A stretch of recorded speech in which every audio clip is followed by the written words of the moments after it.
Right, we've got 5 young adults here that range between 19 and 28. All of them have a diagnosis of autism. They're on various aspects of the spectrum, if you will. So we've got some service users that are non-verbal, some service users that are very verbal, and we've got some service users that need some sort of physical support in certain areas.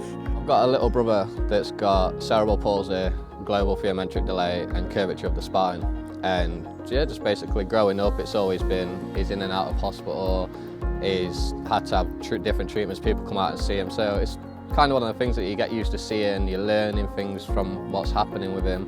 And I don't know, I guess it just turned me into the person I am today that can do this job. I was in the army for 15 years. I left the army and I was a bodyguard with the Sergeant Royal family for 8 years. I had a friend that was looking after, an ex-soldier friend of mine who was looking after an elderly gentleman in Cambridge, an ex-professor. So I sort of like started to fill in that role, and I was looking after him on a sort of a monthly basis sort of thing. His needs increased, then it became a full-time job. Then he passed away and I was at a bit of a loss, and someone who was very close to him said, why don't you do it as another career path? So that's how I ended up in care.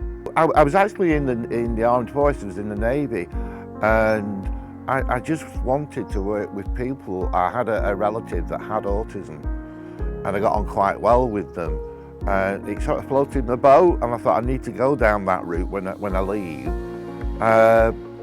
And you know, it's 38 years that I thoroughly enjoyed. You know, I mean, I retired, what, 4 years? And I'm going to miss it. You know, I'm going to miss it. I wake up every day and want to come to work. Even on my days off, I'll like phone up and be like, do you need anybody today? And I just love it. I just love being here. The atmosphere is great, and knowing that I can make a difference in the service users' lives by letting them fulfill it is great. I'm going to miss the relationship. Some of the things that happen, some of the things that occur can be so rewarding, can actually fill you up, can make you laugh, can make you cry. Just being able to give the service users the chance at a normal life, really. Being able to go out into the community and do whatever they want, just seeing the smiles on the faces and yeah, just making them happy. We can give you the tools. We can teach you about autism or whatever sort of diagnosis you're working with. We can give you the training, you can get the MBQs, and you just apply and build yourself up. But I think initially the first thing you need is that caring attitude. You know, we call the care service and that's what we do, we care. I thought it was more elderly type and things like that. I never really thought of like the disability aspects of it and that. But ever since like coming here, and it's definitely opened my eyes that there is a lot more to care than just like people thinking it's elderly. It's a massive wide variety.